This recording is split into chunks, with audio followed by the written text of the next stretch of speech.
वर प्रदान है। आम के पल्लव में शंकर का आशीर्वाद।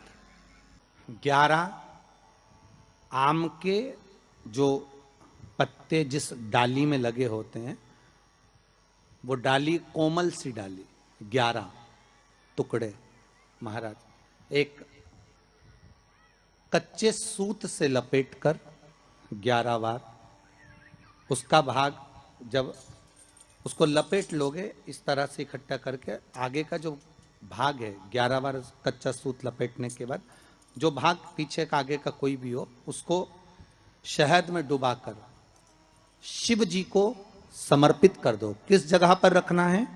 अशोक सुंदरी वाली जगह। अशोक सुंदरी की जगह जानते हो आप लोग, पहले भी आपको बताया है, आज फिर आपको वर्णन कर दें। जैसे ये गोल जलाधारी है, ये शिवलिंग रखा है, ये 2 जहां से पानी बह रहा है बाबा के चरणारविंद, राइट में श्री गणेश जी का स्थान, लेफ्ट में कार्तिकेय का स्थान, बीच में अशोक सुंदरी की जगह। शंकर भगवान की 6 लड़कियां हैं। भगवान शंकर के 13 बच्चे, 13 बच्चों में से 6 लड़कियां, उस 6 लड़कियों में से एक लड़की का स्थान, भगवान शंकर की एक बेटी का स्थान, अशोक सुंदरी का स्थान सामने। पद्म पुराण में स्पष्ट किया यह स्थान अशोक सुंदरी का। शंकर भगवान की जलाधारी में पार्वती जी का हस्तकमल, ऊपर से जो एक एक बूंद पानी गिरता है, यह शंकर भगवान की 5 लड़कियों का स्थान है। जया, विषहरा, सामरी बारी, दौतली और देव। शंकर भगवान की 5 लड़कियां भगवान शंकर के मस्तक पे जल की धार गिरा रही हैं। बीच में जो अशोक सुंदरी का स्थान है महाराज, उस जगह पर शहद का मुख, जो शहद आपने भिंगोया है, उस शहद का मुख शंकर जी की ओर कर कर इसी चैत्र के महीने में, इन्हीं नवरात्रि में शंकर भगवान के उस अशोक सुंदरी की जगह पर शहद का भाग शिव जी की ओर रख दें।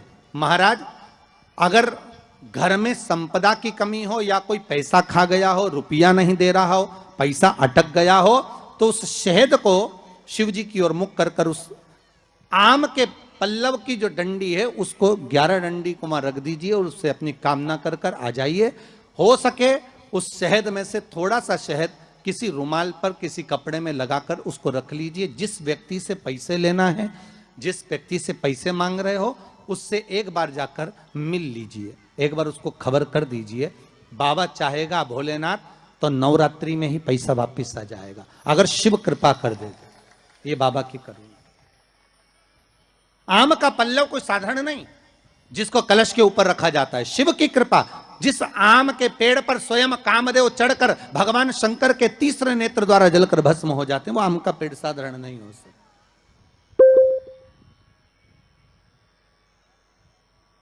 सहज नहीं है।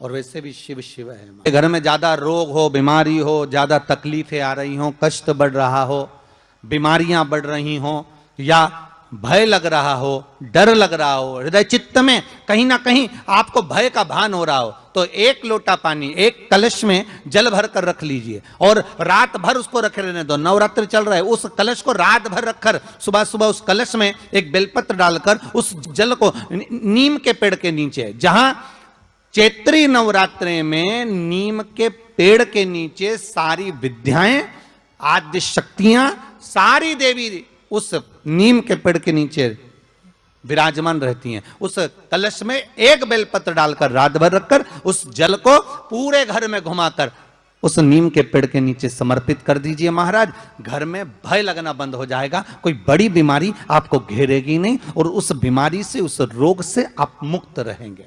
उस बीमारी से, उस रोग से आप मुक्त पाएंगे। वो बीमारी आपको घेर नहीं। विश्वनाथ को कुछ नहीं चाहिए, मेरे शंकर को चाहिए क्या?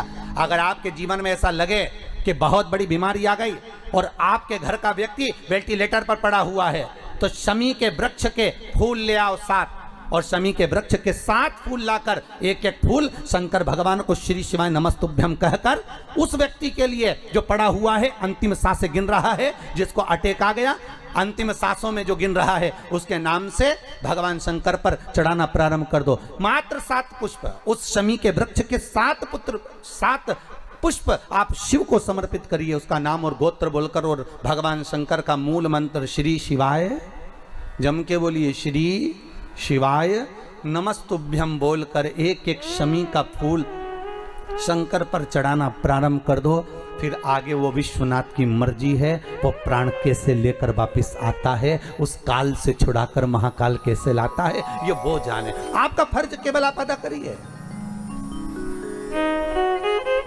जब अंत में डॉक्टर भी हार जाते हैं, जब अंत में डॉक्टर भी कह देते हैं कि अब हमारे बस का नहीं है, अब तो उस परमात्मा के हाथ में, मतलब डॉक्टर को भी मालूम है कि एक और डॉक्टर बैठा हुआ है, एक डॉक्टर और है, वो बस वो थोड़ा सा दूर तो रहता है पर करीब भी बहुत है। कई लोग कहते हैं गुरुजी वो कैलाश पर रहता है बहुत, तो उनको बुलाएंगे तो आएंगे। हमने कहा कैलाश पर तो रहता ही नहीं है, जहाँ भक्त है वहाँ भगवान, वो दूर तो रहता ही नहीं। आप तो बस केवल उसको बुलाने का प्रयास करिए, आप दिल से बस उसको हाजिर, वो दिल से बुलाओ तो उसको। इसलिए देवी भागवत में लिखा है कि नवरात्रे में एक दिन, जैसे प्रतिपदा है, पहला दिन है तो एक कन्या का पूजन करो, द्वितीया है तो 2 कन्या का पूजन करो, तृतीया है तो 3 कन्या का पूजन करो, चतुर्थी है तो 4 कन्या का पूजन करो, पंचमी है 5 कन्या का पूजन करो, छठ है 6 कन्या का पूजन करो, सप्तमी है 7 कन्या का पूजन करो, अष्टमी है 8 कन्या का पूजन करो, नवमी है, जम के बोलो, 9 कन्याओं का पूजन करो। और अगर इस तरह से आप पूजन नहीं कर सकते नवरात्रि में, तो 9 कन्याओं का पूजन एक साथ, या तो अष्टमी के दिन या नवमी के दिन कर दो, या मध्य में, बीच में भी आप कर सकते हो एक साथ। पर अगर आपकी कोई कामना है, आपकी कोई इच्छा है, मालूम पड़े, जैसे कई लोग कहते हैं कि हमारी इच्छा है, हमारी वो मकान नहीं बिक रहा, या हमारी वो जमीन नहीं खरीदी जा रही, या हमारी कोई कंपनी नहीं डल रही, या हमारे काम में ये अड़चन आ रही है, तो नवरात्रे में, 4 नवरात्रे में से किसी भी नवरात्रे में आप नियम बना लो कि एक कलश की स्थापना कर कर एक दिन में एक कन्या का पूजन कर कर उसको भोजन कराना, लाल वस्त्र देना, लाल चुनरी देना, दूसरे दिन में 2 कन्याओं का पूजन कर कर लाल वस्त्र ओढ़ाना, लाल चुनरी देना, तीसरे दिन में 3, चौथे दिन में 4, 5वें दिन में 5, ऐसे 7-9 दिन तक एक एक कन्याओं के क्रम को बढ़ाते बढ़ाते बढ़ाते बढ़ाते आप उस पूजन का विधान प्रबल कर सकते। क्या मैं नवरात्रि में अगर मान लो कोई साधना करना हो तो कौन सी साधना करना चाहिए? हम किसकी आराधना करें? हम 9 दिन तक किसकी साधना करें? तो अगर बन सके तो देवी भागवत में सबसे सुंदर साधना यही है कि हम एक दिन में एक कन्या के चरण धोकर पूजन कर कर उस कन्या को भोजन कराकर उसका स्मरण करें। हाँ, ये जरूर है, अभी कोरोना महामारी चल रही है तो इस नवरात्रि में भले ना करें, पर आगे की नवरात्रि में जब नवरात्रि अच्छे रहें, कोरोना से मुक्त रहें, तब आप किसी कन्या को एक दिन में 1, 2 दिन में 2, 3 दिन में 3, 4 दिन में 4, 5 दिन में 5, ऐसे नवरात्रि 4 बार जो नवरात्रि आती, किसी भी नवरात्रि में आप स्मरण कर उसका फल मिलेगा।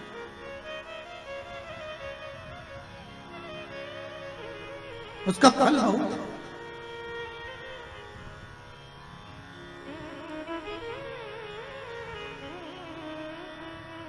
जैसे बेलपत्री का किया गया दान छिन्न नहीं माना गया। किस चीज का दान? जम के बोलिए जरा। बेलपत्री।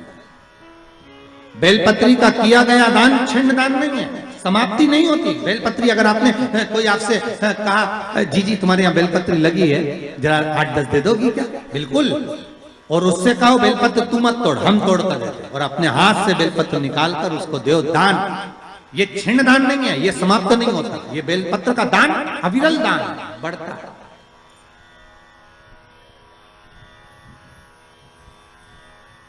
सुख का भान करता,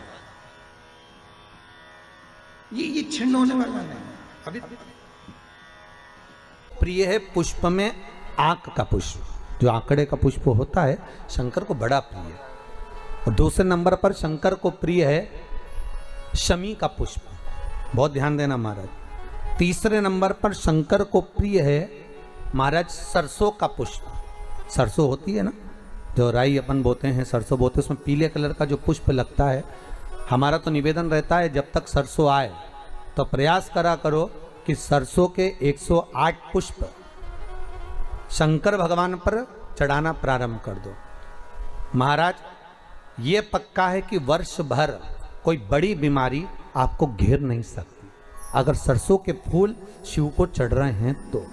और प्रयास करना कि सरसों का जो पुष्प होता है, सरसों का जो फूल होता है महाराज, अगर कोई व्यक्ति को किडनी या लीवर से जुड़ी हुई कोई तकलीफ होती है या किसी व्यक्ति का एक्सीडेंट हो गया होता है और उसका कोई अंग रह गया हो, कोई शरीर का कोई भाग रह गया और वो काम नहीं कर रहा हो, जैसे किसी के पांव रह जाते हैं एक्सीडेंट के बाद, किसी का हाथ रह जाता है, या कोई अंग काम नहीं कर रहा हो, वहाँ ब्लड पहुँच नहीं रहा हो, वो जगह एकदम सुन्न हो गई हो, खाली पड़ गई हो, तो उसके लिए शिव महापुराण की कथा कहती है कि सरसों के पुष्प 11 शंकर जी के राइट भाग में, जहाँ शिव जी के गण दरवाजे के द्वारपाल मणिभद्र जिस जगह पर निवास करते हैं, कौन निवास करते हैं?